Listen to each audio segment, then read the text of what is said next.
प्रधानमंत्री नरेंद्र मोदी इस वक्त संयुक्त राष्ट्र के सतत विकास समिट में मंच पर मौजूद हैं अपनी बात रखने के लिए। माननीय आधुनिक महानायक महात्मा गांधी ने कहा था, हम उस भावी विश्व के लिए भी चिंता करें जिसे हम नहीं देख पाएंगे। जब जब विश्व ने एक साथ आकर भविष्य के प्रति अपने दायित्व को निभाया है, मानवता के विकास को सही दिशा और एक नया संबल मिला है। 70 साल पहले जब एक भयानक विश्व युद्ध का अंत हुआ था और एक नया संबल मिला है। 70 साल पहले जब एक भयानक विश्व युद्ध का अंत हुआ था, तब इस संगठन के रूप में एक नई आशा ने जन्म लिया था। आज हम फिर मानवता की नई दिशा तय करने के लिए यहां एकत्र हुए हैं। मैं इस महत्वपूर्ण शिखर सम्मेलन के आयोजन के लिए महासचिव महोदय को हृदय से बधाई देता हूं। एजेंडा 2030 का विजन महत्वाकांक्षी है और उद्देश्य उतने ही व्यापक है। यह उन समस्याओं को प्राथमिकता देता है जो पिछले कई दशकों से चल रही है। साथ ही साथ यह सामाजिक, आर्थिक और पर्यावरण के विषय में हमारी परिपक्व होती सोच को भी दर्शाता है। यह खुशी की बात है कि हम सब गरीबी से मुक्त विश्व का सपना देख रहे हैं। हमारे निर्धारित लक्ष्यों में गरीबी उन्मूलन सबसे ऊपर है। आज दुनिया में 1.3 बिलियन लोग गरीबी की दयनीय जिंदगी जीने के लिए मजबूर है। हमारे सामने प्रश्न केवल यह नहीं है कि गरीबों की आवश्यकताओं को कैसे पूरा किया जाए, और न ही यह केवल गरीबों के अस्तित्व और सम्मान तक ही सीमित प्रश्न है। साथ ही यह हमारी नैतिक जिम्मेदारी मात्र है, ऐसा मानने का भी प्रश्न नहीं है। अगर हम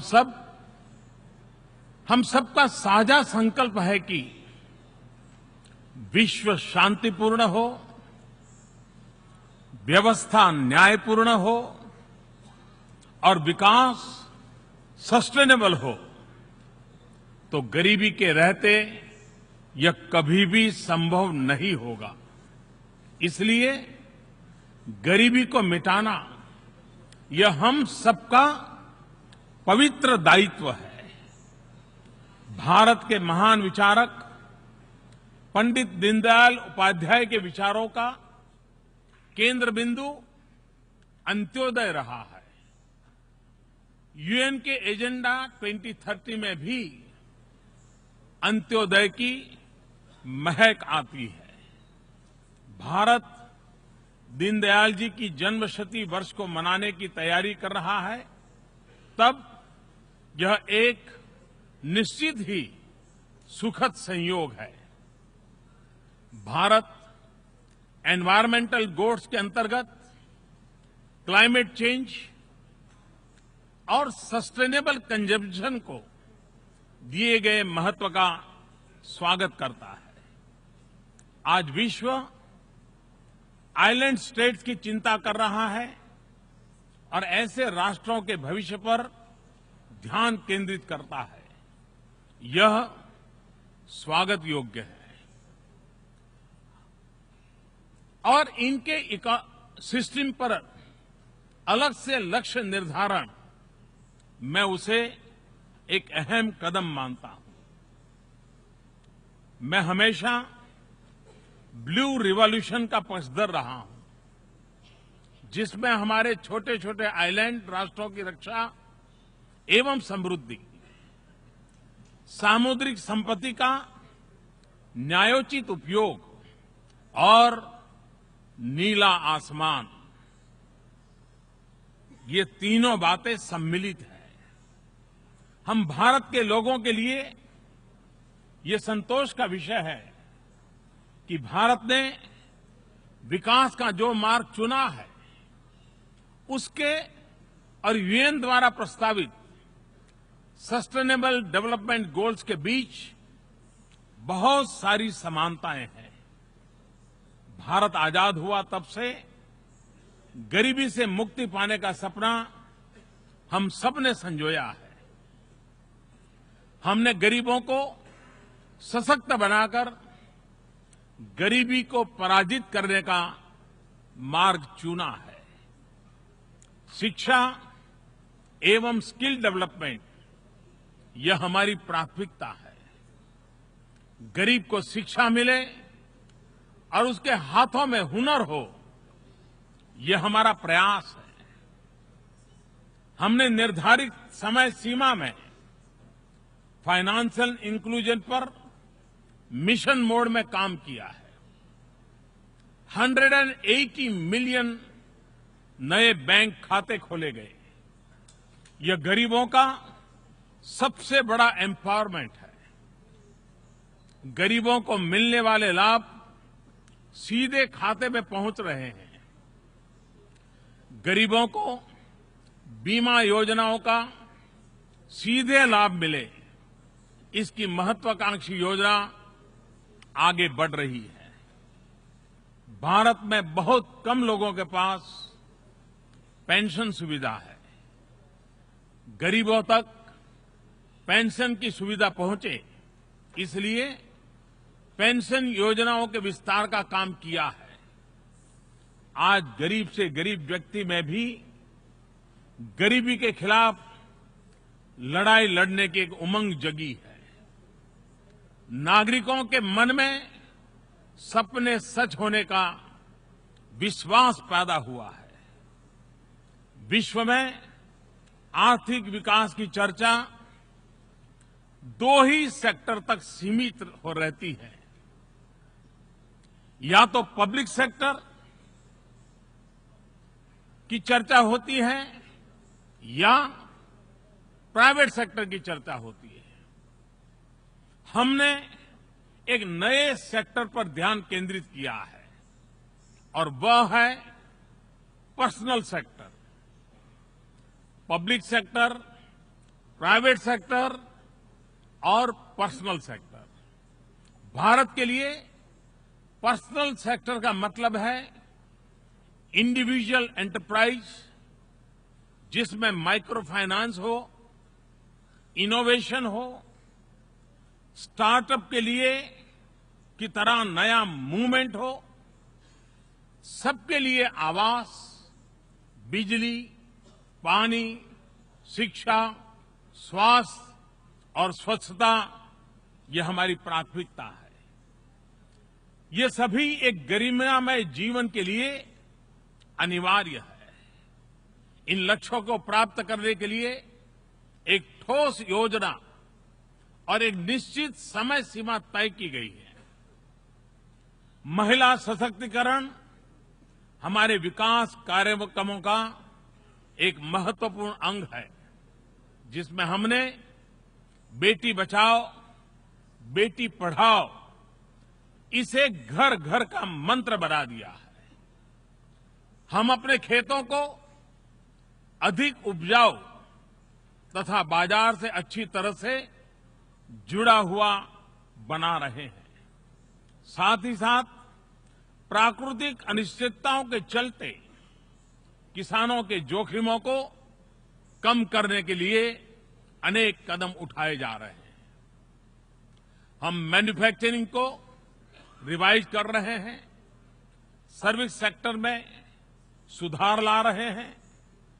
इंफ्रास्ट्रक्चर क्षेत्र में हम अभूतपूर्व स्तर पर निवेश कर रहे हैं और अपने शहरों को स्मार्ट, सस्टेनेबल तथा जीवंत डेवलपमेंट सेंटर्स के रूप में विकसित कर रहे हैं। समृद्धि की ओर जाने का हमारा मार्ग सस्टेनेबल हो, इसके लिए हम कटिबद्ध हैं। इस कटिबद्धता का मूल निश्चित रूप से हमारी परंपरा और संस्कृति से जुड़े होना है, लेकिन साथ ही यह भविष्य के प्रति हमारी प्रतिबद्धता को भी दिखाती है। मैं उस संस्कृति का प्रतिनिधित्व करता हूं जहां धरती को मां कहते हैं और धरती को मां मानते हैं। हमारे यहां वेदों की उद्घोषणा है, माता भूमि ही पुत्रो अहम पृथ्व्याम। ये धरती हमारी माता है तो हम इसके पुत्र हैं। हमारी योजनाएं महत्वाकांक्षी और उद्देश्यपूर्ण है। जैसे अगले 7 वर्षों में 175 गीगावाट रिन्यूएबल एनर्जी की क्षमता का विकास, एनर्जी एफिशिएंसी पर बल, बहुत बड़ी मात्रा में वृक्षारोपण का कार्यक्रम, कोयले पर विशेष टैक्स, परिवहन व्यवस्था में सुधार, शहरों और नदियों की सफाई, वेस्ट टू वेल्थ की मूवमेंट, मानवता के छठे हिस्से का सस्टेनेबल डेवलपमेंट समस्त विश्व के लिए तथा हमारी इस सुंदर वसुंधरा के लिए अत्यंत महत्वपूर्ण है। निश्चित रूप से यह दुनिया कम चुनौतियों और व्यापक उम्मीदों वाली होगी, ये मेरा विश्वास है, जो अपनी सफलता को लेकर अधिक आश्वस्त होगी। हम अपनी सफलता और रिसोर्सेज दूसरे के साथ बांटेंगे। भारतीय परंपरा में पूरे विश्व को एक परिवार के रूप में देखा जाता है। उदार चरिता नाम तु वसुधैव कुटुंबकम। उदार बुद्धि वालों के लिए तो संपूर्ण संसार एक परिवार होता है, एक कुटुंब है। आज भारत एशिया तथा अफ्रीका और प्रशांत महासागर से अटलांटिक महासागर में स्थित छोटे छोटे आइलैंड स्टेट्स के साथ डेवलपमेंट पार्टनर के रूप में अपने दायित्व को निर्वाह कर रहा है। सस्टेनेबल डेवलपमेंट सभी देशों के लिए राष्ट्रीय उत्तरदायित्व का विषय है। साथ ही उन्हें नीति निर्धारण के लिए विकल्पों की आवश्यकता होती है। आज हम यहां संयुक्त राष्ट्र में इसलिए हैं क्योंकि हम सभी यह मानते हैं कि अंतर्राष्ट्रीय साझेदारी अनिवार्य रूप से हमारे सभी प्रयासों के केंद्र में होनी चाहिए। फिर चाहे यह डेवलपमेंट हो या क्लाइमेट चेंज की चुनौती हो, हमारे सामूहिक प्रयासों का सिद्धांत है कॉमन बट डिफरेंशिएटेड रिस्पॉन्सिबिलिटीज। अगर हम क्लाइमेट चेंज की चिंता करते हैं तो कहीं न कहीं हमारे निजी सुख को सुरक्षित करने की बू आती है। लेकिन यदि हम क्लाइमेट जस्टिस की बात करते हैं तो गरीबों को प्राकृतिक आपदाओं से सुरक्षित रखने का संवेदनशील संकल्प उभर करके आता है। क्लाइमेट चेंज की चुनौती से निपटने पर टेक्नोलॉजी, इनोवेशन और फाइनेंस का उपयोग करते हुए हम क्लीन और रिन्यूएबल एनर्जी को सर्वसुलभ बना सके। हमें अपनी जीवन शैली में भी बदलाव करने की आवश्यकता है ताकि ऊर्जा पर हमारी निर्भरता कम हो और हम सस्टेनेबल कंजम्पशन की ओर बढ़े। साथ ही एक ग्लोबल एजुकेशन प्रोग्राम शुरू करने की आवश्यकता है जो हमारी अगली पीढ़ी को प्रकृति के रक्षण एवं संवर्धन के लिए तैयार करे। मैं आशा करता हूं कि विकसित देश डेवलपमेंट और क्लाइमेट चेंज के लिए अपनी वित्तीय प्रतिबद्धताओं को पूरा करेंगे without in any way putting both under the same head. मैं यह भी आशा करता हूं कि टेक्नोलॉजी फैसिलिटेशन मैकेनिज्म टेक्नोलॉजी और इनोवेशन को विश्व के कल्याण का माध्यम बनाने में सफल होगा। यह मात्र निजी लाभ तक सीमित नहीं रह जाएंगे।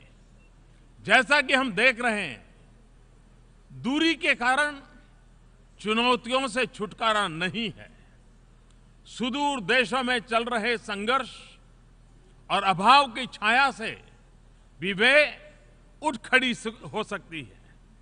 समूचा विश्व एक दूसरे से जुड़ा हुआ है, एक दूसरे पर निर्भर है और एक दूसरे से संबंधित है। इसलिए हमारी अंतर्राष्ट्रीय साझेदारी को भी पूरी मानवता के कल्याण को अपने केंद्र में रखना होगा। सुरक्षा परिषद समेत संयुक्त राष्ट्र में भी सुधार अनिवार्य है ताकि इसकी विश्वसनीयता तथा औचित्य बना रह सके। साथ ही व्यापक प्रतिनिधित्व के द्वारा हम अपने उद्देश्यों की प्राप्ति अधिक प्रभावी रूप से कर सकेंगे। हम एक ऐसे विश्व का निर्माण करें जहां प्रत्येक जीव मात्र सुरक्षित महसूस करे, उसे अवसर उपलब्ध हो और सम्मान मिले। अपनी भावी पीढ़ी के लिए अपने पर्यावरण को और भी बेहतर स्थिति में छोड़ करके जाएं। निश्चित रूप से इससे अधिक महान कोई और उद्देश्य नहीं हो सकता, परंतु यह भी सच है कि कोई भी उद्देश्य इससे अधिक चुनौतीपूर्ण भी नहीं है। आज 70 वर्ष की आयु के संयुक्त राष्ट्र में हम सबसे अपेक्षा है कि हम अपने विवेक, अनुभव, उदारता, सहृदयता, कौशल एवं तकनीकी के माध्यम से इस चुनौती पर विजय प्राप्त करें। मुझे दृढ़ विश्वास है कि हम ऐसा कर सकेंगे।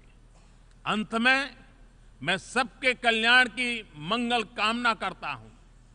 सर्वे भवन्तु सुखिनः, सर्वे सन्तु निरामया, सर्वे भद्राणि पश्यन्तु, मां कश्चित् दुर्भाग् भवेत्। सभी सुखी हो, सभी निरोगी हो, कल्याणकारी देखें, किसी को भी किसी प्रकार का दुख न हो। इसी मंगल कामना के साथ आप सबका बहुत बहुत धन्यवाद।